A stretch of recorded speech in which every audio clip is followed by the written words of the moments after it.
Messieurs, camarades secrétaires généraux du mouvement patriotique du salut, camarades membres du Conseil national du salut, camarades militants, distingués invités en vos rangs, grades et qualités.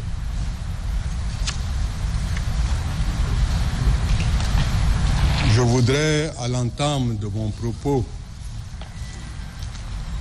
c'est vrai, vous souhaiter à chacun et à chacune d'entre vous une cordiale bienvenue ici à l'hôtel Radisson Blu et vous remercier d'avoir pris de votre précieux temps pour répondre de manière diligente à notre invitation. Comme vous le savez très bien, depuis le 20 octobre 2022,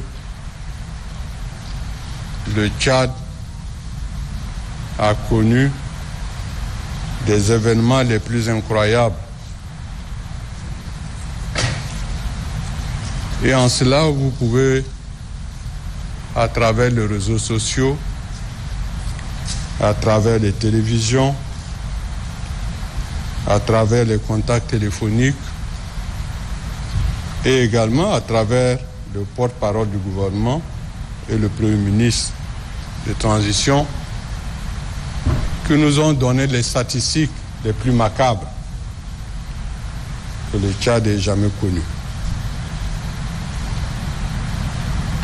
Qu'il y ait 1 mort, 20 morts ou 50 morts, ce sont des morts de trop. Je voudrais vous rappeler ceci, que tout au long du dialogue national inclusif et souverain qui vient de s'achever, tous les partis politiques de l'Alliance comme ceux de l'opposition ont travaillé main dans la main et dans la complémentarité et à travers les échanges fructueux pour défendre les positions communes, et nous devons nous féliciter de cela. La présente rencontre d'échange et de concertation de ce matin des partis politiques de l'Alliance procède de la même démarche, laquelle démarche nous permet de nous concerter, d'échanger sur les graves événements qui se sont déroulés dans notre pays le 20 octobre 2022. Il vous souviendra que le gouvernement, le CODNI et les facilitateurs internationaux avaient régulièrement convié le parti Les Transformateurs et Wakitama et d'autres partis politiques à participer au dialogue national inclusif au souverain. Un comité ad hoc a été même mis sur pied par le Présidium pour entreprendre des négociations afin de faire participer ceux de nos frères et sœurs qui n'ont pas pris part au dialogue national inclusif. Mais en dépit de toutes ces démarches auprès de ce parti, de cette coordination de Wakitama et des autres corporations, et ce en vue d'obtenir leur adhésion pour leur participation, ces organisations ont usé de toutes les subterfuges pour décliner cette invitation. En réalité, ce refus déguisé cachait un vaste projet de déstabilisation des institutions de l'État visant à créer une véritable situation insurrectionnelle. Évidemment, Le 19 octobre au 20 octobre, cette insurrection est devenue réalité. Comme l'ont précisé certains médias, il convient de souligner que plusieurs milliers de jeunes gens ont été formés par ces différentes corporations aux techniques de la guérilla urbaine pour s'en prendre ce jour fatidique aux institutions de l'État, aux différentes personnalités politiques ciblées et procéder au saccage et à la destruction des édifices publics et privés bien répertoriés dans les différents arrondissements de la ville de N'Djamena, à Moundou, à Doba, à Kumbra et que sais-je. Principalement ici, en N'Djamena, le 6e arrondissement, le 7e arrondissement, le 9e arrondissement et le 1er arrondissement ont été les arrondissements où beaucoup de jeunes gens ont pris d'assaut les populations vivant dans ces arrondissements.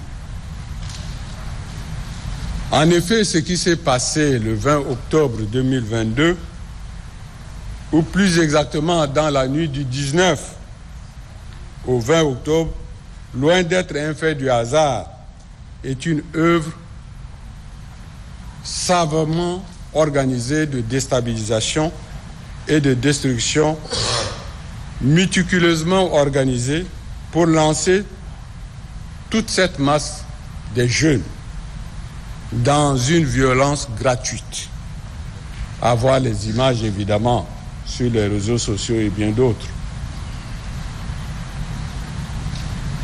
Ceci pour assouvir la soif insatiable du pouvoir de certains responsables politiques que nous connaissons très bien. C'est ainsi que ces jeunes ont procédé par petits groupes. Ils sont devenus très mobiles en attaquant ça et là, soit des personnes qui sont de passage, soit des édifices, des personnalités, ou bien tout édifice qu'ils estiment être à la portée de leur intervention. Ce schéma tactique a été utilisé un peu partout, pas seulement en N'Djamena, mais également dans les autres villes, telles que Moundou, telles que Doba et Kumbra. C'est pour dire tout simplement que nous sommes devant une jeunesse qui a été instrumentalisée, endoctrinée et formée et initiée pour la mise en œuvre de ce plan macabre et de destruction des biens et d'atteinte à la sécurité de notre pays. Messieurs les coordonnateurs des groupes politiques, nous devons nous retrouver pour jeter un regard sur cette situation, analyser les événements qui se sont passés et nous interroger de la suite à donner à ces événements. Mais, comme toujours, ceux qui sont les négationnistes de ce pays vont dire « Ah, voilà, Kabadi et ses amis se sont réunis pour condamner les transformateurs, ils n'ont rien fait de mauvais, les gens sont sortis pour marcher et on leur a tiré dessus. » Ok, c'est un point de vue. Mais ce point de vue ne peut pas être un point de vue que connaissent tous les Tchadiens, à commencer par moi-même. Je suis chez moi et à 5 heures du matin, les attaques ont commencé. Je ne suis pas un soldat, je ne suis pas un militaire. Mais s'ils sont venus attaquer, c'est que c'est un plan qui a été organisé. Soit pour détruire qui je suis, détruire tout ce que je possède. Et c'est ce qui s'est passé avec le Premier ministre Pahimi. Tous ces édifices ont été détruits. C'est ce qui s'est passé avec un certain nombre d'édifices. Ils sont partis attaquer chez le Premier ministre, Saleh Kebzabo. Ils ont tué combien de Tchadiens? Ils ont tué même des policiers, des militaires, des gendarmes. Mais face à une telle situation, et se dire que c'est vraiment la marche, comme ils l'ont demandé, ou bien c'était tout simplement demander la marche pour cacher réellement leur plan de déstabilisation. Si c'était la marche, ça serait très facile. On marche normalement, les policiers sont là, ils vous suivent, et ensuite, dès que la marche finit, vous montrez vos pancartes et tout ce qui va avec. Et vous faites une déclaration. Ce qui n'a pas été le cas. S'organiser en petits groupes, attaquer les autorités, les policiers, les gendarmes. Je pense que c'est une insurrection, comme l'a dit le Premier ministre, et en tant que tel, nous ne pouvons que appuyer la décision des autorités. La décision des autorités, les arrêtés qui ont été faits par le ministre de l'administration du territoire sont à leur place. De suspendre les activités de ces partis politiques et des organisations de la société civile. La communauté internationale, évidemment, sa réaction c'est de dire « Ah bon ben, on a tué les gens, on condamne, oui, mais il faut voir ce que les autres ont fait aussi. » S'il n'y avait pas des attaques de cette envergure, je pense qu'il n'y aurait pas de réaction également des forces de sécurité. Si aujourd'hui le Tchad se trouve dans cette situation, c'est la faute de ceux-là.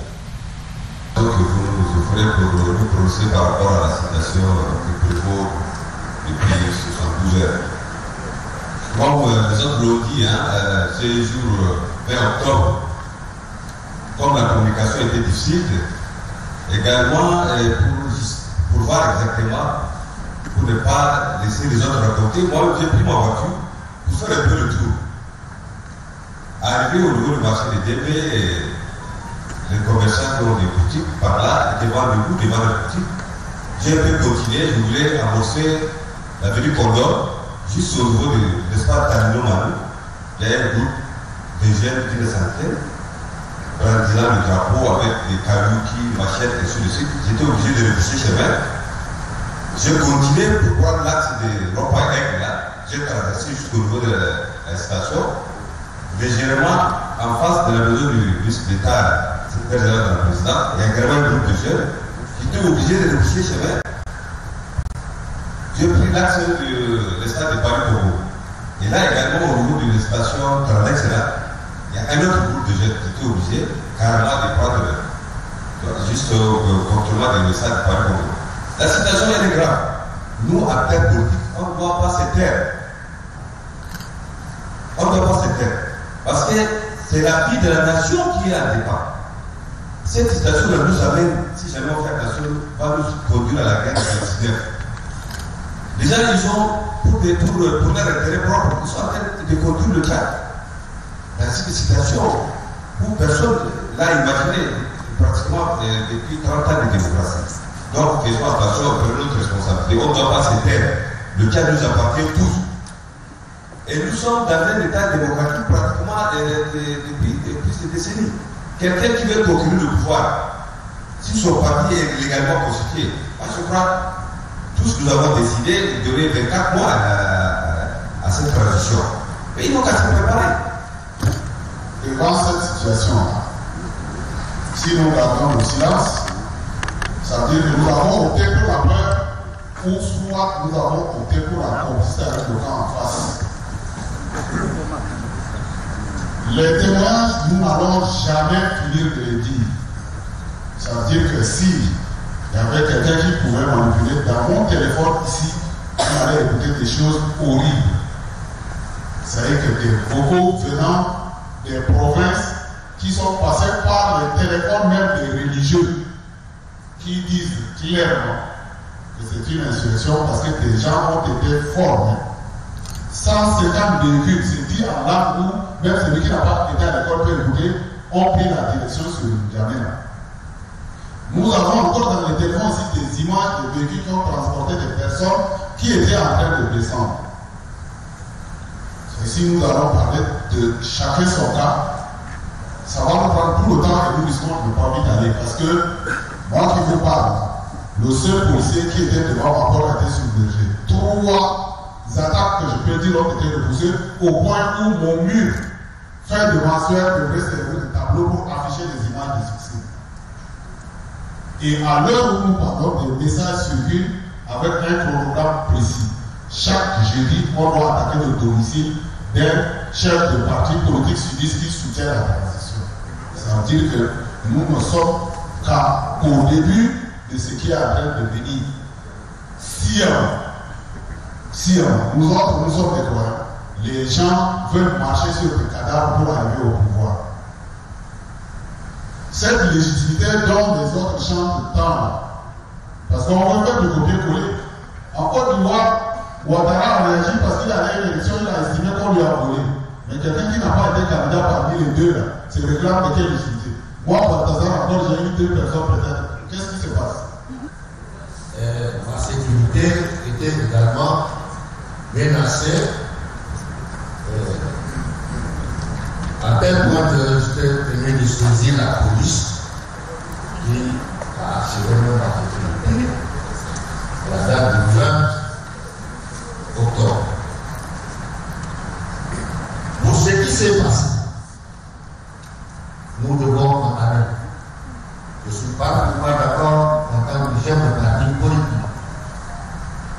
Parce qu'on ne peut pas instrumentaliser les jeunes parce qu'ils sont désœuvrés, parce qu'ils sont rien et qu'il faut les instrumentaliser contre eux. Aujourd'hui, ceux qui sont morts sont pour la plupart des jeunes dans des célibataires, maintenant qui n'ont que 2 enfants, qui n'ont qu'un seul enfant. C'est triste pour le pays. Nous devons condamner les auteurs. Demander également au gouvernement de continuer dans la même tendue et de continuer le dialogue de manière à ce que nous puissions retrouver une paix définitive. Si Balthazar nous a parlé de messages qui circulent, c'est vrai. Il y a des messages verbaux, des messages écrits. Et le gouvernement doit aussi être très très vigilant. Nous qui habitons le 7e arrondissement sommes en insécurité de tous les jours. Quand il partait pour incendier l'hôtel Persévérance du Premier ministre Bailly, ils se sont arrêtés devant ma porte pour nous dire on va aller finir avec ton ami avant de revenir.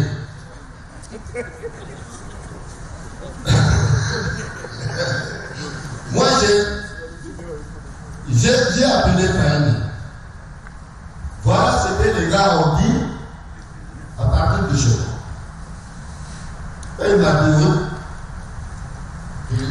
Il est aussi informel, mais il ne comprend pas comment ce problème va être personnel. Ce que j'ai vécu, peut-être j'ai eu des parents qui sont venus, mais combien de chefs de parti? Et c'est cette séance de catharsisme qu'on a eu aujourd'hui. Les partis de l'opposition comme de la majorité, du moins de l'Alliance. C'est inacceptable. Moi, je pense que le ministère de la Sécurité doit assumer ses responsabilités. Surtout à ce niveau-là. Pour le reste, on a identifié le mal. Nous faisons confiance au Premier ministre qui a fait une déclaration très ferme. Nous approuvons cela, nous soutenons parce qu'il faut, ça faisait depuis longtemps qu'on devait restaurer ce qu'on appelle l'autorité de la loi. Restaurer l'autorité de la loi. Les gens n'ont qu'à interpréter comme ils veulent. Que la communauté internationale décide de condamner ou de faire, mais chez eux, ils ne laissent pas faire. En France, il y a eu bien des gilets jaunes quand ils avaient franchi le Rubicon, mais je pense qu'il y avait une réponse appropriée de forces de l'ordre. Pourquoi tolère-t-on quand il y a débordement et que ce débordement est contenu chez eux, et pourquoi on n'accepte pas que le Tchad en fasse pareil? Aux États-Unis, vous savez très bien, est-ce que la police tchadienne a eu le 10e du comportement de la police américaine? Moi, je pense qu'il faut, c'est pas parce qu'on est pauvre qu'on dépend, qu'on nous aide, qu'on doit se plier à toutes les contingences ou bien à des compromissions. On ne peut pas nous imposer quelqu'un qui, parce qu'il tire sa légitimité, semble-t-il, de la communauté internationale. Mais la légitimité doit d'abord être issue du peuple tchadien. Et personne n'est propriétaire du peuple tchadien. Quand il y a ces conflits-là, on se dit toujours que c'est les Tchadiens qui perdent, dans tous les cas. Il n'y a pas un camp qui gagne. Aujourd'hui, nous écoutons certains discours, certains slogans qui peuvent nous amener à une guerre civile. Et ça, c'est notre peur la plus grande.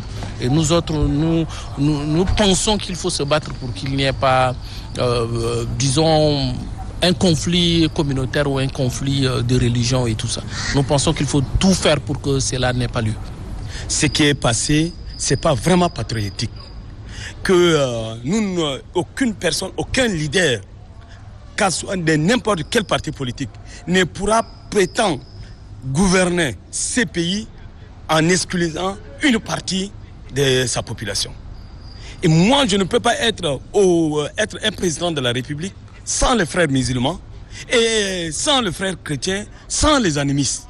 Donc il faudrait que chaque leader se mette dans la tête d'abord que le Tchad est un pays démocratique et que pour être élu président de la République, il faut faire le consensus parmi le peuple. Ça, il faut que chaque peuple... Et ce qui est passé à l'autre là, nous avons constaté que c'est plutôt, ce n'est pas des manifestations, mais c'est chasse à l'homme. Et ça m'a vraiment fait très très mal. En tant que Tchadien, qui a la vocation, qui décrit l'injustice. Marcher, c'est un droit légal à tout citoyen. Mais quand il faut avoir l'art de marcher. Mais la manière où il marchait là, nous déplorons. Nous ne voudrons plus que la manière que la marche et la manifestation s'est passée là, ce n'est pas bon. Moi aussi, je conseille le gouvernement. Il faut que désormais, quand il y a une manifestation ou bien l'autre là, ils savent déjà quand c'est interdit, c'est un dégât qui va venir. Au lieu d'interdire à 100%, il faut accepter et mettre autour de ces manifestants-là des militaires ou bien des gendarmes pour canaliser. On va au moins réduire le dégât. Et voilà en quelques mots. Et aussi, lancer aussi les gaz lacrymogènes dans les maisons, c'est pas bon. Je pense que c'est une très bonne concertation Il faut de temps en temps que les partis se retrouvent pour parler de ce qui mine le pays. Maintenant, dans le cadre d'espèces, on a eu à parler par rapport aux manifestations du 20 octobre, initiées par certaines associations de la société civile et puis de certains partis politiques, donc les transformateurs.